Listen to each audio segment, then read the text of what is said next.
Hey salut, aujourd'hui j'ai autre chose pour vous en occasion, à savoir, nous allons à vendre ici un Shrapnel. Shrapnel Rally Game. Il a une carrosserie renforcée Elsace Body RC. Donc en Trax 325 à 330, oui, ça monte sur les SC 1 dixième sans le moindre problème. C'est même à la base fait pour. Sur les buggy, on a le même problème un peu qu'avec la 205 GTI. On a les roues qui dépassent. Si tu mets des grandes roues dedans, ça pose aussi problème. Avec le diamètre total, il faut faire une grosse découpe. C'est pour ça qu'il y a des grandes découpes comme ça là. Après en rally game, ça va super bien. On est réglé pas trop ferme parce que c'est rallye et pas GT. C'est vrai que je dis toujours rallyé, mais pour moi il y a une grosse différence entre GT et rallye. Les GT, suspension dure, faible débattement, ça va sur circuit ou sur parking propre et dégagé. Et nous, on fait du rallye, donc on roule avec les caisses plus hautes, suspension un peu plus souple, les pattes qui lèvent dans les virages. Et l'échelon après, c'est le short curse, avec encore, tu vois, plus de débattement. Et on aime bien utiliser les short curse pour faire des rallyes aussi, parce que justement, tu as déjà beaucoup de débattement, comme le SC8, tu colles la coque Elsace renforcée de Ford Fiesta ou de Subaru dessus.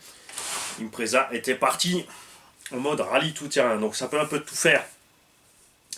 C'est ce qu'on aime. On a les carreaux renforcés parce que sa bataille dure et si possible par choc avant-arrière bien adapté. Avec cette machine, t'inquiète pas, on va venir à l'intérieur. Il y a une KT200 Kyosho. Il y a 4 roues sismiques qui ont quoi encore faire quelques runs. Les roues dessus c'est pareil, hein, le profil est un peu usé, mais ça tiendra encore un moment. Si tu pars sur l'ancienne gamme GRP, SP, PMT, tu trouves entre 10 et 16 euros sur les trucs. Les nouvelles gammes sont un peu plus chères, mais c'est vrai qu'il y a un peu plus de gomme dessus aussi. Et il y a un meilleur grip et tout ce qui va avec. On a encore une paire de triangles avec. Les ressorts et de quoi faire de la morteau tout terrain. Pour le repasser en buggy pour ceux qui veulent rester en buggy. Rester 3 petits trous encore en SP soft, mais que 3. Enfin même 2. Celle-là, à mon avis, elle est au bout. Enfin, de quoi faire le touillon, tout simplement. Je vais te mettre ça de côté. Et je vais te montrer ce qu'il y a là-dessous. Là-dessous, il y a un Hyper 8 5 Pro. On a donc le châssis Hyper 8, si, Hyper 8 5, de super bonne qualité, hein, 70-75 T6, qui est fraisé, ajouré pour le poids. On a un patin de pare-choc avant et arrière RPM de slash 4.4, juste l'embase de fixation, et dessus on a monté devant et derrière un pare-choc de Rustler version RPM. Ces deux gros angles sont là pourquoi? Eh bien, c'est fait pour que tu puisses, si tu tapes, passer sur l'obstacle. Cette machine, vous l'avez en vidéo, c'est celle de Hobby qui roule avec nous dans le groupe. Et on voit bien que ça marche à merveille aussi. Quand tu tapes un autre concurrent, ça fait le même effet. Ces deux skids aussi ont évité que le châssis se fasse racler à mort. Ça c'est clair. Pour les fixations, Hobby il a vu costaud, hein, parce que il a dit oh, le plastique c'est bien, moi je préfère mettre la dose en fer. Vous allez voir, c'est pas triste. La carreau, donc tu as les clips derrière et au-dessus. Pourquoi derrière? Parce que là c'est trop exposé tout simplement. Et on a constaté que là, ils sont bien protégés. Et tout va bien. On a donc les plots de carreau avant qui sont vraiment en acier devant. Derrière, on a du support option alu pour slash 4x4 et compagnie. Il a mis tout simplement ici 2 risants, une petite plaque avec des rivets. Il avait fait ça à l'arrache vite fait sur le terrain avec ce qu'il y avait dans la voiture. Et le fait est que, comme souvent les provisoires faits comme ça à l'arrache, et ben ça dure. Libre à toi évidemment de faire ça autrement si tu veux le faire autrement. On a mis aussi support de carreau supérieur de Savage Flux, la version longue, pour une raison très simple, c'est d'avoir un appui sur le toit, pour pas être juste là derrière. Et ça fonctionne à merveille sur le retournement, la coque est vraiment stable, l'engin rebondit, il glisse sur la coque, il retombe sur les roues, il est reparti. Comme on a énormément de poids en bas, même si la carreau est haut perché et elle paraît haute, l'engin tombe très vite sur ses roues. On a un combo Arma 6S BLX à bord, diff central Spider, donc l'option alu avec 6 satellites dedans, pour être tranquille au niveau de la chauffe. l'huile de diff arrière détendue, l'huile de diff avant dure et l'huile de diff centrale très dure. Boîte radio, cerveau aussi du Arma, c'est pas tout le combo. Là on a un Quick Run 150 avec, à bord. Les câbles étaient longs parce que comme ça il faut switcher entre le Mojave et ça s'il y avait en cas de besoin. Celui-là, point de vue des masses, on avait mis les basses un peu plus en arrière pour voir ce que ça donne. Le vario fixé avec une clampe RPM là-dessus. Il a mis quand même une grosse mousse en dessous pour que ça puisse... Tu vois, ça bouge un peu, c'est tranquille, mais il n'y a pas de stress sur le vario. Parce qu'au départ, on avait fixé ça un peu trop raide et ça avait arraché le couvercle inférieur du vario. Les vis sont là. Dans le châssis, il n'y a rien qui dépasse. Hein. Donc ça fonctionne. Hyper 8.5 Pro, il a les grosses tourelles fraisées. Enfin l'arrière, je crois l'avant c'est une normale. La grosse tourelle arrière fraisée, on a les renforts en alu. Et on a ajouté du ST Pro, parce que ça c'est pas prévu normalement, la plaque inférieure sous le diff. Donc ça rehausse un peu tout, mais du coup on renforce de devant jusque derrière. Et je peux te dire que ce machin, Hobie a appris à rouler sur le circuit avec ça. En piste, en rallye game et en stock car. Et ce châssis est toujours parfaitement plat et lisse, contrairement au châssis du Sledge, parce que c'est de l'alu de super bonne qualité et on a mis des renforts de maboule prévus pour Truggy dessus.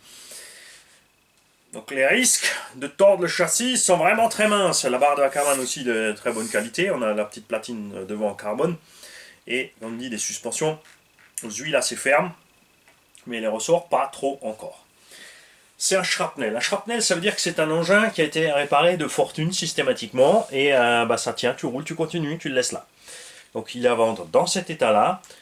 Ensuite, si tu es un malade de tout refaire propre, nickel, chrome, machin, tu vas t'arracher les cheveux parce que tu vas dépenser une fortune. Parce que tu te dis, ah mais ce roulement là du jeu, je change le roulement, hein, cette vis elle est moche, je change la vis, change ci, change ça, gna gna. Et à la fin, tu auras claqué 100 ou 200 balles pour rien. Parce que cet engin, comme il est là, eh ben, il fonctionne très bien. À la base, tu as une EC5 dessus. Lui, il avait déjà le Y avec le shunt pour le XT90. Évidemment, comme toujours, celui qui l'achète, il dira ce qu'il lui faut. Les cardans et les noix ont des traces d'usure, c'est sûr. Les axes, par contre, tu peux les changer à part. Tu peux acheter ça au mètre, 3 mm, avec un outil de chaîne de vélo, tu peux les remplacer. Les noix aussi ont des traces. Au centre et là, mais c'est loin d'être au bout du rouleau. Ce que je veux dire, là, si tu prends la caisse comme elle est, tu branches tes batteries, tu roules.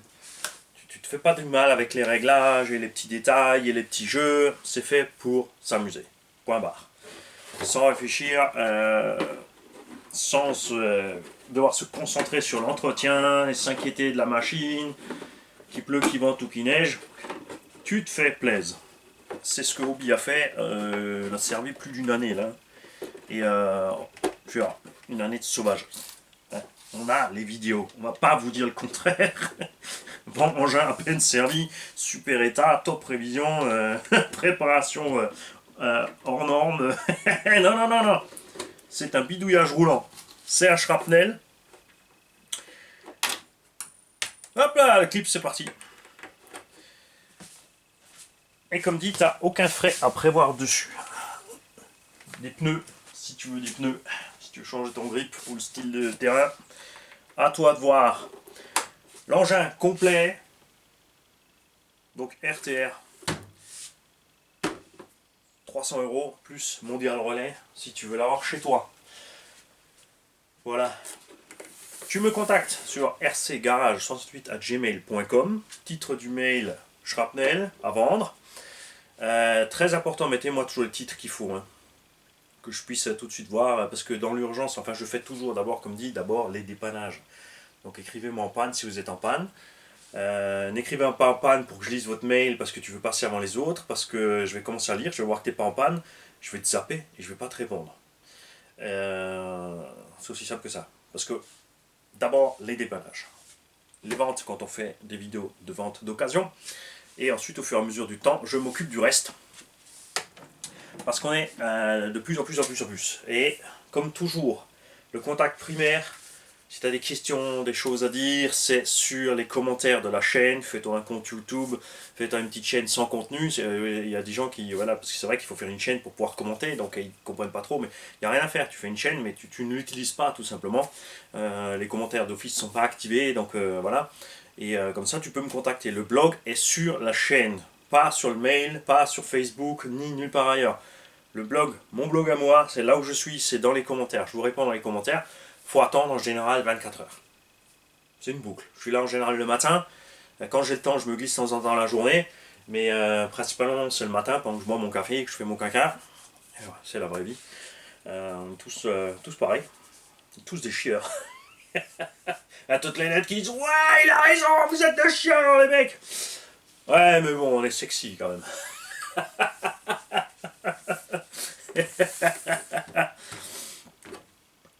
Donc, je répète, c'est un Hobo Hyper 8 et pas Hyper 8.5 avec des options Pro dessus. Donc, tu as une caisse solide, une base solide. Les pièces sont toujours dispo de ces machines. Tu trouves toujours des triangles. Les axes, c'est du standard. Les cardans, c'est les mêmes. Les diffs, c'est les mêmes que les dernières sorties. T'as pas à t'inquiéter de ça. Tu peux tout monter, le reste c'est juste les trains roulants. Et même si vraiment tu devais avoir un problème de train roulant complètement explosé, défoncé, étant donné que ce sont les mêmes cellules, tu pourras certainement monter les trains normaux dessus. Voilà.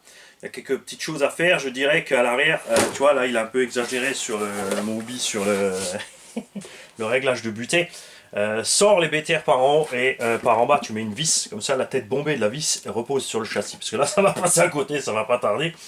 Voilà, je répète, shrapnel, un engin pour une utilisation brutale sur parking, de préférence. Alors si tu te lances dans le saut, le machin, tu casses, ça sera tant pis pour toi. C'est sur parking qu'il a tenu le coup sans le moindre problème, il n'a pas branché l'engin, et il s'est vraiment bien marré avec, mais là, il est passé sur une Mugen MJT7, évidemment. Donc il a exploré un peu plus le parking. Et peaufiner un peu son style de glisse sur le toit. Salut les gars!